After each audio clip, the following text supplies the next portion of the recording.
This is our second live and in-person inspiration session for 2024, specially created for Elevate by Matt Bolton-Alarcón of Special Source Training, ensuring that our community receives the most valuable and impactful content, tools, resources, and inspiration. Matt has worked for the last 2 decades in learning and development. He's trained thousands of people all over the world from companies like Google, L'Oreal, and Innocent. In this talk, Say Goodbye to Boring Predictable Pitches, Matt will be sharing creative techniques to transform your delivery. This talk is not about how to actually deliver a creative pitch, but is about how to be more creative in the way that you pitch. This podcast is recorded at the Crown and Two Chairman pub in Soho with a live audience.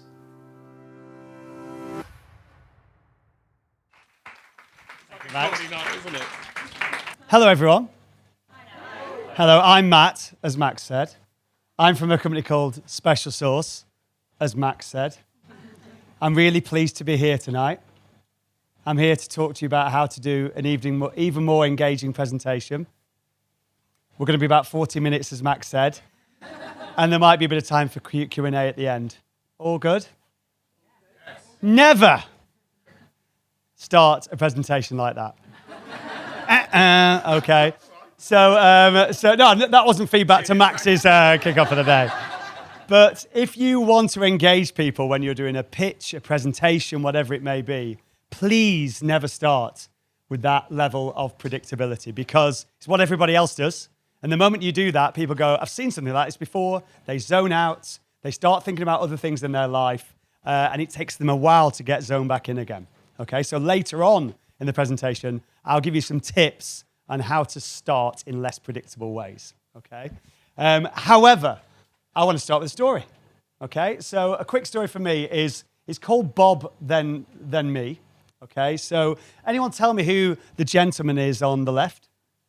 Bob Geldof, well done. I did do this talk a few weeks ago, a version of it, and about half the room didn't know who Bob Geldof was. So he was a pop star back in the 80s. He admitted he wasn't a very good one, but then he's obviously been an incredible humanitarian, created Live Aid, amazing work in the world. Now, this story goes back quite a few years, about 19 years ago.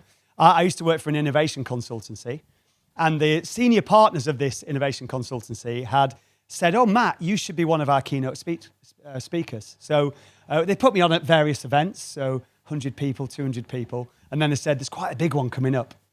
It was this one here. It was a big event, 1,000 people, and just before lunch was Sir Bob Geldof. Just after lunch was Matt Bolton, as I was called then. In fact, when the person introduced me on stage, they were a bit nervous because they'd just come off stage. They'd just introduced Sir Bob Geldof. And I was called Matt Bolton at the time before I got married.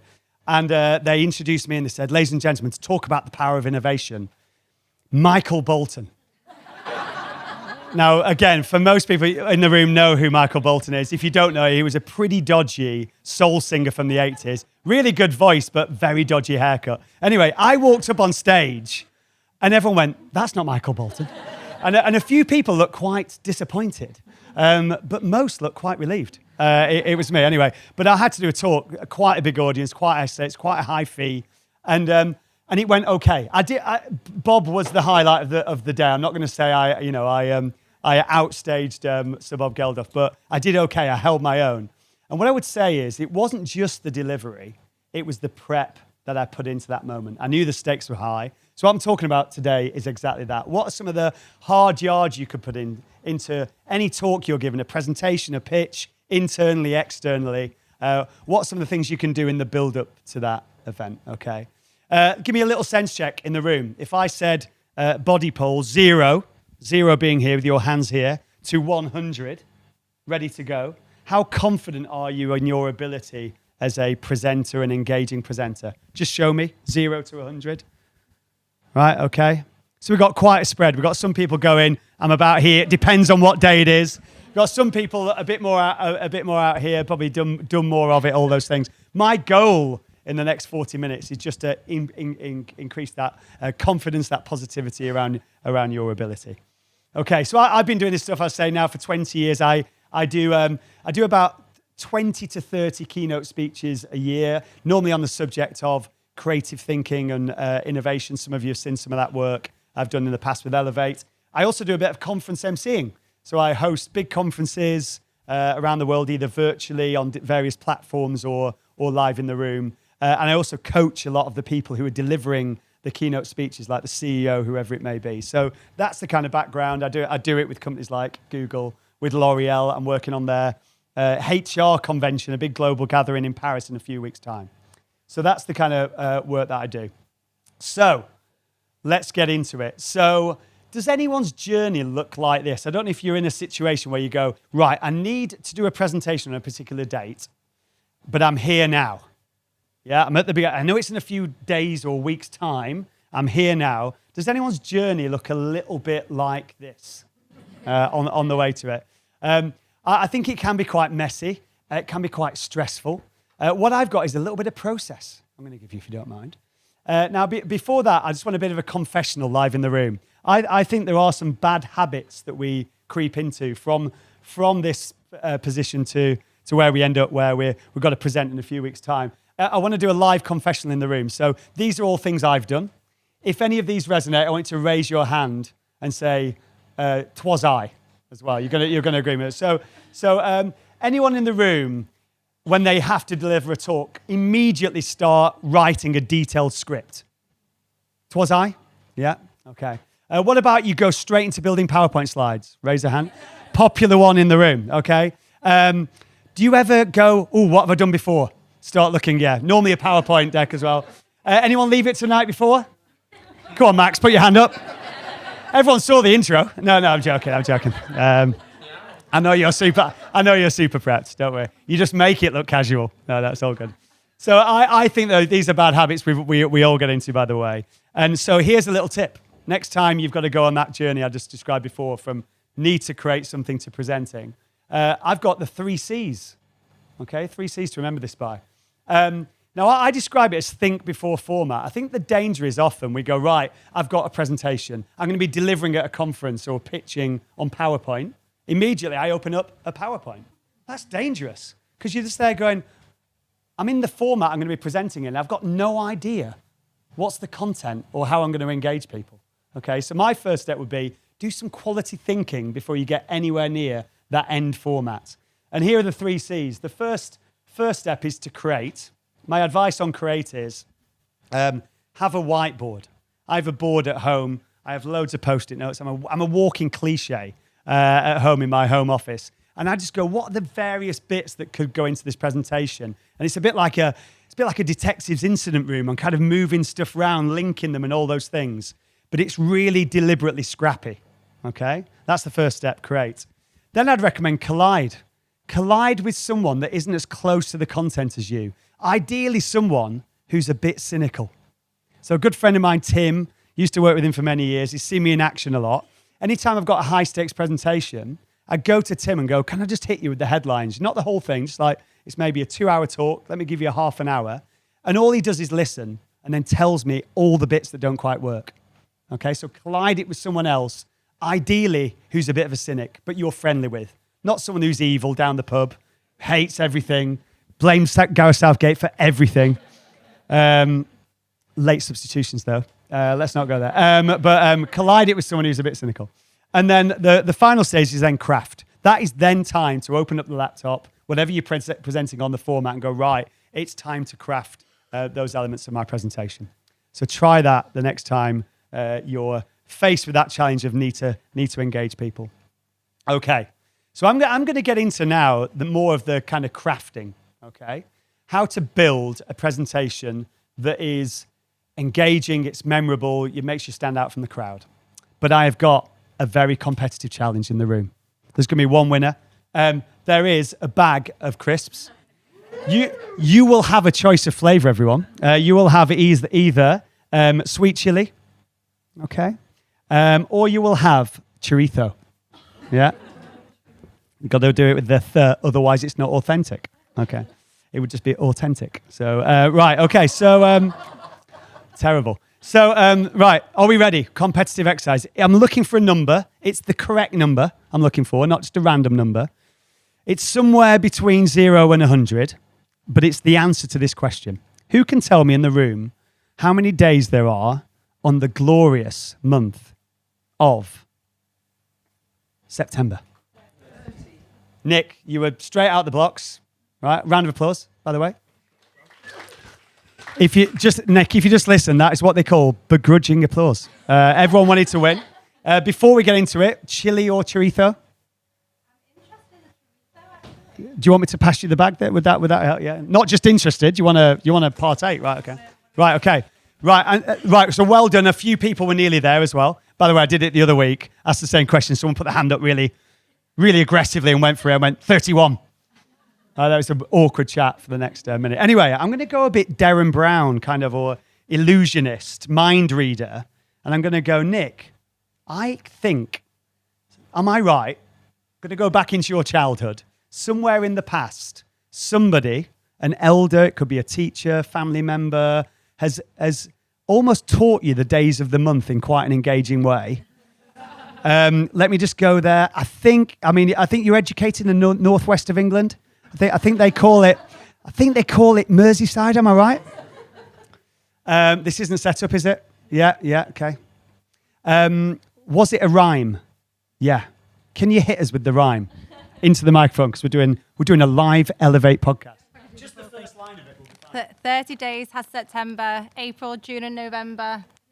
And then it fades a bit. Yeah. If someone tried to pitch that to Lin-Manuel Miranda for Hamilton, they'd just go, no. That's going to make the cutting room floor, but it's a little right. Anyone else in the room have the rhyme to remember the days of the month? Right, okay. When I asked that question in different parts of the world, I was in Bangkok last week. Everyone just looks at you blankly. There's a totally different way of learning the days of the month. Anyone else know a different way? Yes? Yeah. So let me try. Bear in mind, I've got a podcast as well. Trying to explain. It's very hard. It's the knuckles approach. The high knuckles, otherwise known as knuckles, are the ones with 31 days. The valleys in between are the ones with less. So February, a bit weird. March, April, May, June, July, double bounce back. August, back. September's here. Right? That's why you didn't win. Okay, so that's another approach. I've seen other people do that like that with two knuckles together. And July and August just happened together, and September's here. Again, quite slow, I would imagine, but... I once had someone answer in Shanghai, and they said 30 straight away. They said on their kindergarten wall, they had the days, each month, and the ones with 31 days had big houses around them, and then the ones that had less days had little bungalows around them, just to kind of say they're the different. So amazing, isn't it? One piece of information, we've been engaged around it in slightly different ways. And that exercise not just wins Nick some chorizo. In fact, do you want the sweet chili for doing the knuckle demo as well? Sweet chili fat, no allergies. Need to check. Fine. Oh, there we go. There we go. Right. Okay. So it sets up what is for me presentation skills 101. And you might have heard this content before in other training, but I think the so what is really powerful. Okay. So go with me in that spirit. There are 3 different communication styles that we can all make the most of whenever we're trying to engage other people. Okay. One is known as the auditory style of communicating. So me describing this to you now is auditory. So words and numbers, either spoken or written. Okay, so description, email, whatever it may be, is auditory. There's obviously then visual. So diagrams, Venn diagrams, pie charts, all those wonderful things. More recently, data visualization, infographics, etc. So if we went back, auditory, obviously 30 days has September, quite auditory. Visual. The kindergarten wall with the days of the month. Kinesthetic is you going really quickly, January, February, March, April, May, through the knuckles. Quite slow, but you got there. It was good.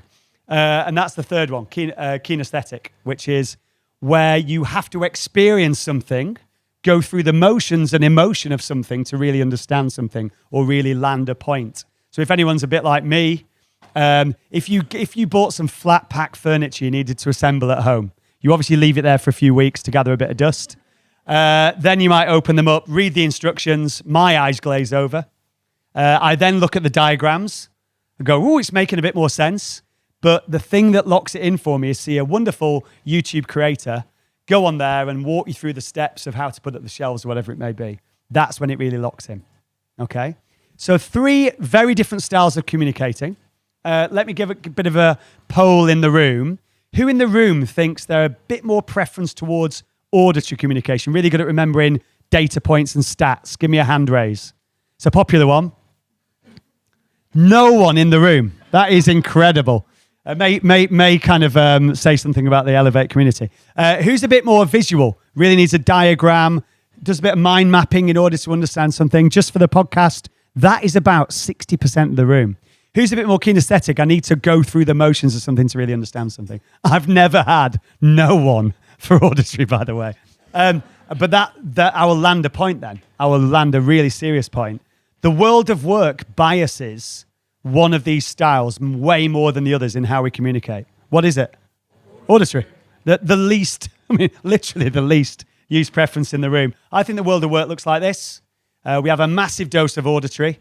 We send emails. We're in deep in conversation, etc. We've got so much data we don't know what to do with it. I think on a good day we use good visuals. Although I've got a strong point of view on that, I'll come to it in a few moments. I think actually visuals are abused in the world of work, and I think there's a tiny amount of kinesthetic. Okay, and so the big tip number one is if you really want to engage people, if you want to guarantee. So I've done that. Challenge across the world. I've also done assessments where people fill in a 150 word questionnaire to work out what their preference is. The world's population is split a third, a third, a third. So if you want to really truly engage an audience and be guaranteed, you've got to use a bit of all three. So balance it out, use a bit of all three. And what I often do on a Tuesday evening in a Soho pub is quote a founding father of the United States of America. I don't know if you do that, but I tend to do it. As Benjamin Franklin once said, tell me and I forget, show me and I may remember, involve me and I learn. So on that moment, if you could just stroke your imaginary beard, that would be a great thing. Profound, and I think it's a really important thing. So what I'm going to do, I'm going to give you a few tips around how to engage with a bit of auditory, how to get a bit more visual, and I'm going to end this conversation with the power of kinesthetic. Because I would argue that if you can inject more kinesthetic in your presentations where the stakes are high, say it's a pitch or an internal presentation where you really need to win an audience over, you cut through the rest because no one uses it enough. Okay? That's the so what I'm going to land at the end. So spoiler alert, I've already done the so what. Okay. Right, so let's get into auditory. My first tip, when I'm ever working with, I do a bit of coaching with senior folks in an organization all wanting to engage their people with their keynote presentation. And they say, hey, we've got a coaching session. Let's say it's on Monday next week. Do I have to prepare anything? I've got my talk, got my slides ready to go. And I go, yeah, prepare one thing. Can you slash it in half? And they went, you've not seen it yet? I went, I know. Just slash it in half immediately. And I think the reason for that is most people, when they're faced with need to do a presentation, I've got 1 hour, I've got this pitch and it's 1 hour. Their first question is, how am I going to fill this time? And actually what you should be thinking is, what one, maybe 2 or 3 messages can I really land in this time? Because if it's in a big day of other meetings or other pitches, you're up against 5 or 6 other presentations fighting for people's headspace. So just think, what can I land? What's the shift I can make in the time that I've got with that audience? Put yourself in their shoes a bit more and go, what really is the big message I want them to take away? Great quote from apparently Mark Twain. Mark Twain gets so many quotes attributed to him, but it's actually from the French philosopher Blaise Pascal from way before, which is, I have only made this letter longer because I had not the time to make it short. So there's a power in brevity. Okay. So that's the first thing, chop it in half.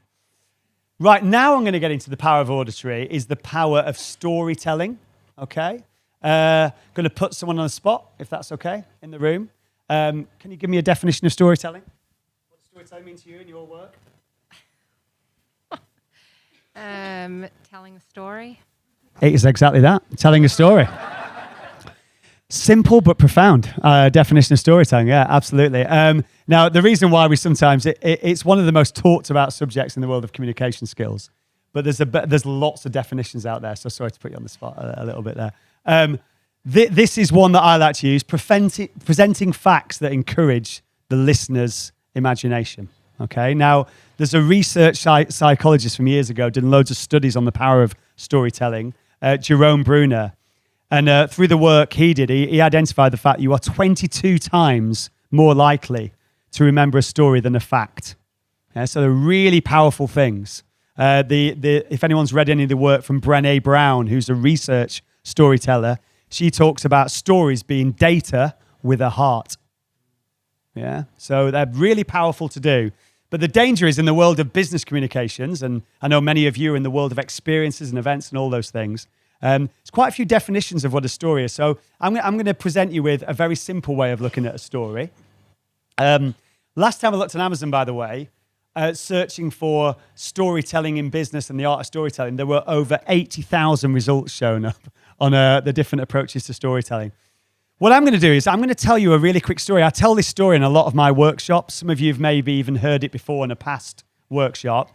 Your active listening brief while I'm telling that story is, I want you to spot, there are 3 component parts to this story. I want you to see if you can spot them or not. Okay? So there we go. Let's see if you can spot them. 3 different elements of this story. So I'm going to tell a story about a certain time of the year. It originated in the United States of America, but it's everywhere now. It comes late November. It involves a colour. Anyone name me the date? It's a retail event. Well done. Black Friday. Front row. No Chris left. Nightmare. Gutted. Yeah. I'll shout you on later. Yeah. So Black Friday. Yeah. Black Friday. And tell me how people behave on Black Friday. Face of horror. Mental. Feral. They just go feral. They salivate at the mouth. Order stuff that they don't need.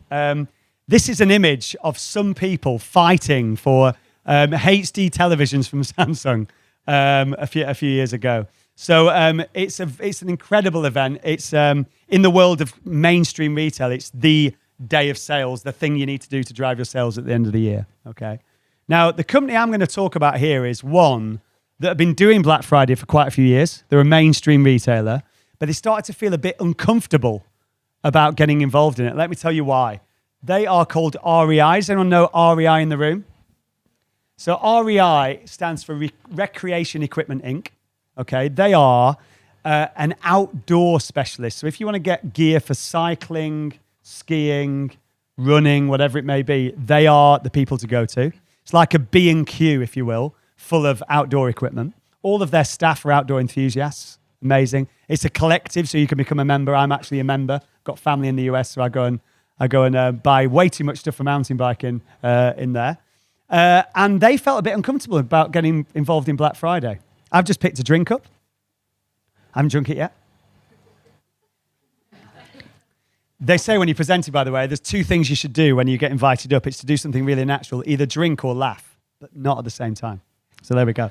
So they felt a bit uncomfortable because it's the day after Thanksgiving. You're meant to spend time with family and friends, and everyone's just going into shopping malls. So they decided to do something a bit different. They said, what do you think? What will we do on that day? We're going to close. We're going to close.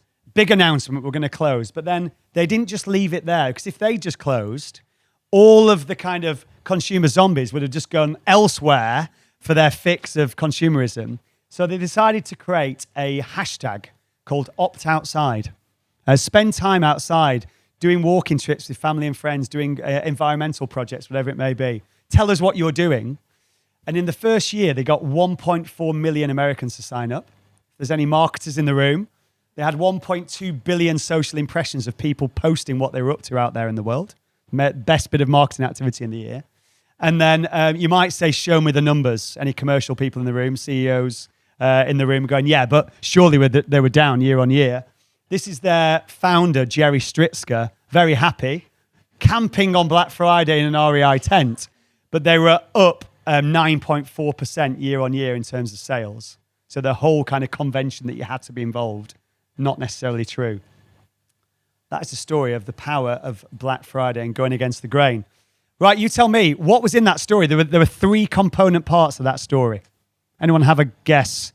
Shout out the 3 different elements. The villain. So there's actually some characters I'm gonna dive into, because if you get into villain, there'll be lots of elements to the story, but there is a bit of an enemy there, absolutely. But some characters, there's a scenario, yeah? What else is there? Say again? There's some data backing it up. Yeah. I've hit you some stats along the way. Again, I think that's a bit of a blend of the power of auditory as well, yeah? Anything else? There's a setting. Yeah, exactly. There's a There's the context of what's going on, the background to it all. Then what is there at the end?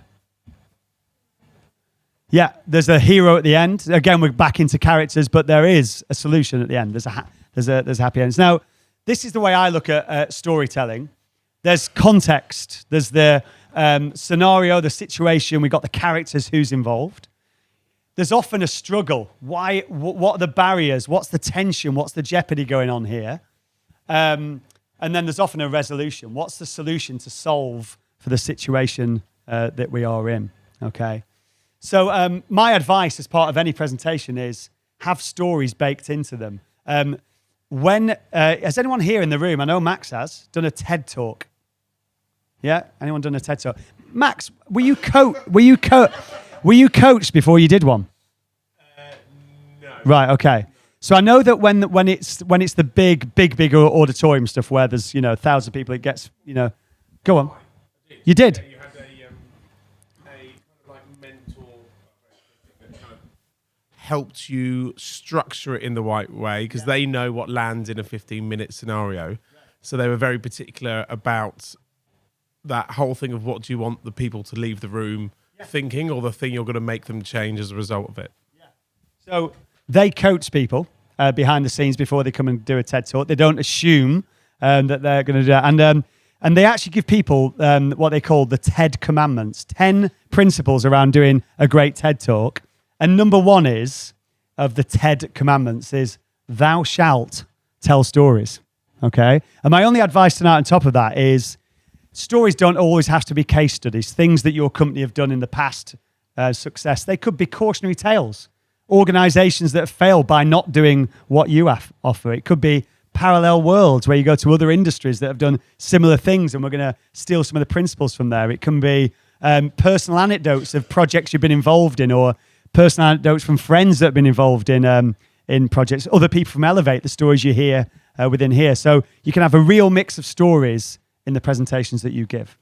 Okay, but thou shalt tell stories would be my advice. Right, okay. My only other advice around the auditory aspect is the beginning, the start. I'm going to put someone on the spot. I'm going to ask you to go, most people, what is the opening few words that they say at the start of a presentation? Can I come to you? So you almost like you're about to stand up. Maybe it's not you, it's someone else. What is the classic intro to any speech? If you can do it, just do it for me. Thanks, I'm really grateful to be here. I'm here to talk to you about, It's normally something like, I'm Matt. Thanks for inviting me here, and I'm here to talk about blah, blah, blah, blah, blah. Who's heard that beginning before to a presentation? Right, okay. There are lots of studies that show that the moment that you hear that, and it sounds like it's going to be predictable, your brain goes to things like what I'm doing on the weekend, what am I missing right now in the world. People start looking at emails, etc. But people also make a judgment of you. 7 seconds is the warning here. So in TED Talks, so the team at TED actually measure, and they have auditoriums, 300 people in the room, and they have speakers go up and do their 15 to 20 minute talk. And they actually assess sometimes. They have those turny dials. I used to use them when I worked in radio and television, level of engagement from 0 to 100. Most people make a judgment of whether they're going to really engage with the speaker in the first 7 seconds and rarely change their opinion over the 20-minute talk. So the start is your biggest opportunity to engage people. Hence me doing a deliberately crap one at the start of tonight to raise that awareness. So here's the next big principle, which is always try and start hot. Okay, famous novels have done that. Here's one by Charles Dickens. I think we feel like we're in the Dickensian zone now. What a start to a novel. I'm hooked. I'm ready to go. And it's the same in any presentation. I had a great example from a friend of mine, Dom. He's one of my clients at Google just down the road. But when he's not working at Google, he enters storytelling competitions. And there's one called Moth Radio Hour. So he was in a Moth Radio Hour competition. There were 8 storytellers, and he was up last. So he got to see everyone else come up. And the first 6 came up, and he went, I think I've got this. I'm definitely more engaging. My story's better than all those. Until number 7 came up. and started with the line, "Have you ever killed someone?" And he's like, "I'm going to come at best second here." So just the power of starting hot. So I've got some tips for you on how to start hot, okay? Not the exhaustive list, the almost the prompting list for you to think about next presentation that you've got. So, and I'll give you a few examples. When I'm talking on the subject of creative thinking, innovation, etc., these are some of that I go for. So you can start with a quote, okay? So Steve Jobs used to say, creativity is no big deal. It's just connecting things you've not connected before. Simple quote to get you into it. It could be, picture the scene. Imagine if 30% of your future revenue comes from innovation generated from within. Send people to a different place. It could be a key question. Who thinks creative ability is about nature or about nurture? Yeah, and we do a bit of a debate around that. It could be a joke. Now, I'm not going to do one now because it guaranteed won't be funny. But a bit of humor is a really good way. I would often say the best humor is something you've picked up, that's been generated in the room before you got there. I probably wouldn't, unless you're brilliant at comedy, I probably wouldn't plan a joke and expect it to pay off. But often topicality is a great thing. A powerful statistic. Okay, so a study done by Adobe at work, assessing creativity, noticed that only 1 in 4 people felt as though they had the permission to be creative in their day job. I'm here to give people that permission. Yeah, so powerful statistic. Or it might be a big statement about the world, about the subject you're about to get into. So I think that's a really big opportunity. Never start with who you are, because you've often been introduced. And the second thing is never start with logistics. Okay? So Priya Parker, who wrote this great book called The Art of Gathering, she's worked with the Obamas. She's a really revered facilitator out there. Has anyone read the book, The Art of Gathering? It's an incredible read, and you're all event professionals, so it's a wonderful read. It gives you tips about the world of events as well. And she says she once attended a funeral, and this person had a really good life, and everyone was there to celebrate that life. But everyone walked in, wanted to get somber. And then the vicar stood up and started going, "Right, everyone, so the family want you to know that you're all welcome to the buffet afterwards. If you can let them know any dietaries." Sorry, Max, it sounds like I'm drilling you on your opening here.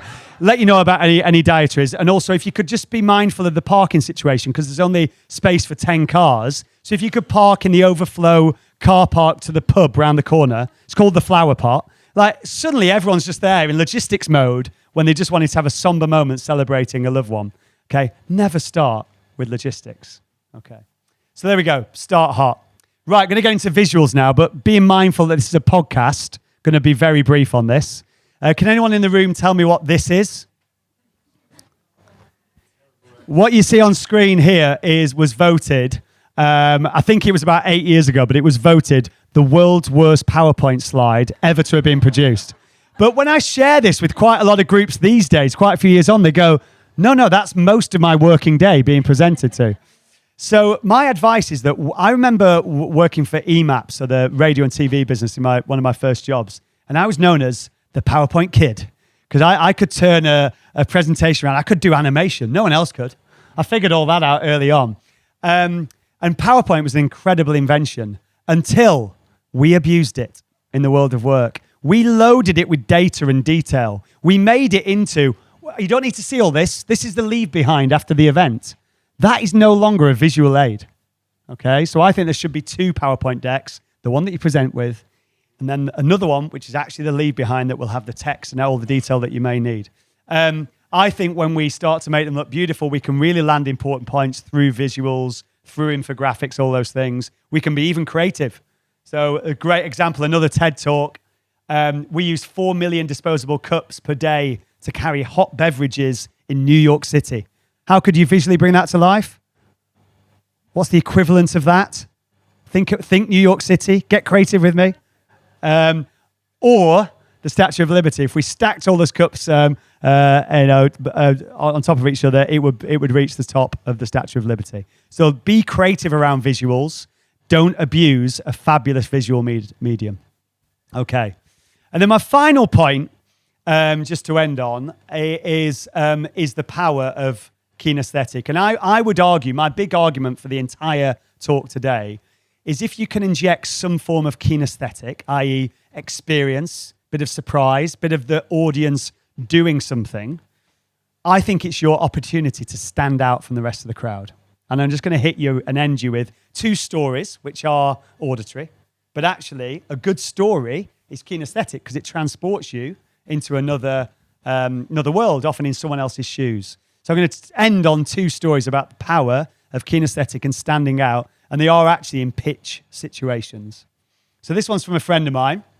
A friend of mine was actually, this was being briefed by the Coca-Cola company on the brand that we all know and love, Fanta, okay? And they were expected to come into the headquarters of Coca-Cola and be presented to about this brief that we're going to work on. And instead, the brand director for Fanta said, I don't want you to meet us in the offices. I'd love to meet, if you don't mind, at 3:30 in a shopping mall. And actually said, if you could come on a Tuesday at about 3:30, and if you can meet us on the 2nd floor, and we'll be waiting for you. And they got there. So there's all these creative people and marketing people at the agency went in. Oh, this is a bit unusual. And they were asked to go and sit down on a bench by the brand director. She said, if you could just take a seat there. And she said, just wait. So there's all these agency people sat down waiting. And it was empty. Tuesday, not many people in the shopping mall, not many people shopping at that time. A few old people walking around. And what she then said is that just wait. And at about 3:50, teenagers from the local school started coming in. It was in Hammersmith. And as teenagers do, school uniform on, but tie on with the thin side to look cool. Maybe the sleeves rolled up. The bags on the shoulders, and they're all jostling with each other and all those things, and kicking each other at the bum and all those things. It was like a flash mob of energy, of hyper energy, with everyone having a lot of fun. Very loud for about 10 minutes, and then just before 4 o'clock, this flash mob of teenage energy just disappeared from the shopping mall. At which point, the brand director stood up and said, "For this brief, that is the moment we want to own. It's the moment of freedom for teenagers from when they leave school and the teacher's saying, I'm in charge, do your homework. And then they get home and the parents, mum and dad's going, tidy your room. It's an absolute disgrace. There's about a half an hour window of freedom. And that's the moment we want to own on this campaign. Okay. And then that led the agency team to go and work on that. They actually came up with an idea called Grab a Taste of Friday that ran on PAC, a global promotion for 2 years, was really successful. All came from an amazing brief. And now they didn't just mic drop it and leave it there. They handed out a beautifully crafted brief with some visuals about the target audience, etc. But it was that kinesthetic moment that stuck it in the minds of the creative team, meaning that when they were cycling to work, when they were walking their dog, they were thinking about that brief more than anything else. You can really fight for the headspace of people if you do something that's more kinesthetic and engaging. Final story is the most famous story about really engaging pitches using the power of kinesthetic. I do it in this venue because I don't know if you know that this venue itself, in the heart of Soho, agency land, this very room has been used to do lots of really engaging agency pitches. So agencies at the front, clients making decisions over there. So I thought I'd tell the most famous agency story of all time. Some of you will know it, so just go with it and enjoy the punchline. Some of you will hear it for the first time.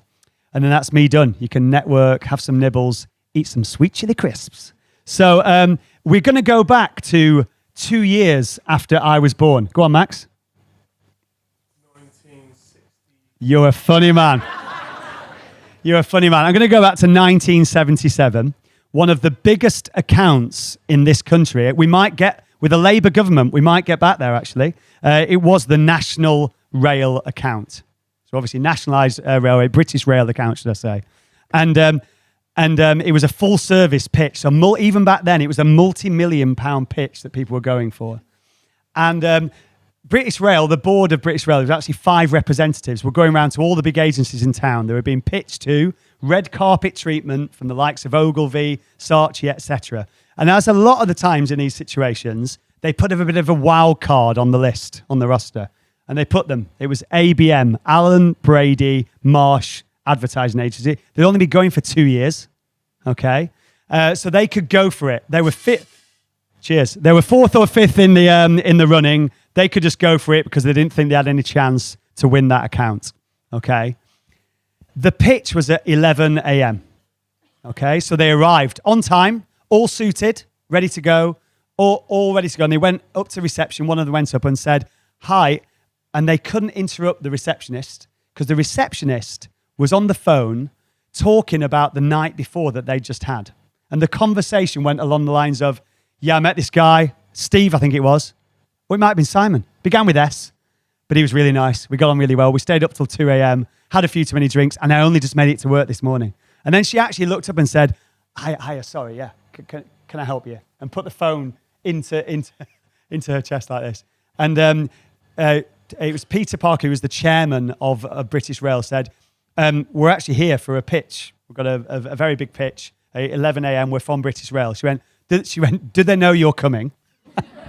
And he said, yeah, it's a very big pitch. It's a multi-million-pound pitch. They're definitely expecting us. She went, okay, I'll get to them. She called up on the other line and said, hiya, it's British Steel in reception. And then he corrected it, it's British Rail. Anyway, she said, yeah, they know you're here. Go and grab a seat. So they went and grabbed a seat. I think they'd left some cigarettes overflowing in the ashtray from the day before. And then someone came out with a tray. And you know the coffee, when it was served in polystyrene cups, had all these boiling hot polystyrene cups with coffee in. And then nervously carried them out. And there was some white sugar sachets on the tray. And as the person got there, they bumped slightly and the coffee spilled out the cup. And all of the white sugar sachets just went brown. And then the girl went, oh, just help yourself, and left them to it. At 11:25, the chairman went up again and said, can you let the team know that we are leaving? It's quite clear that you're not the agency for us and you don't want our business. And they were just parading out the front door, very annoyed. At which point, the M of ABM, Peter Marsh, who actually had a bit of a background in TV, his wife was an actor in Coronation Street, ran to the top of the stairs and said, stop. We wanted to make you feel how you make your customers feel every single day. And we've got some ideas on how you might fix that. Okay, come up to the boardroom where there would be croissants and all the things that you eat in 1977, maybe even pain au chocolat. Who knows? It was London, baby. And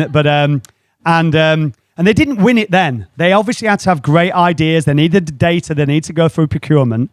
But there's a case study on it. The board said, at that point, we wanted them to win. Okay, you might see where it goes. Did they beat Saatchi? Yes, they did. They won the account. Within 3 years, they were the biggest advertising agency in London through winning that account. I think the power of being brave. Now, what I would say is you might say kinesthetic. Ooh, that feels quite a leap. Okay. I would say if you want standout, that's the place to go. And if you don't try it, you'll never know.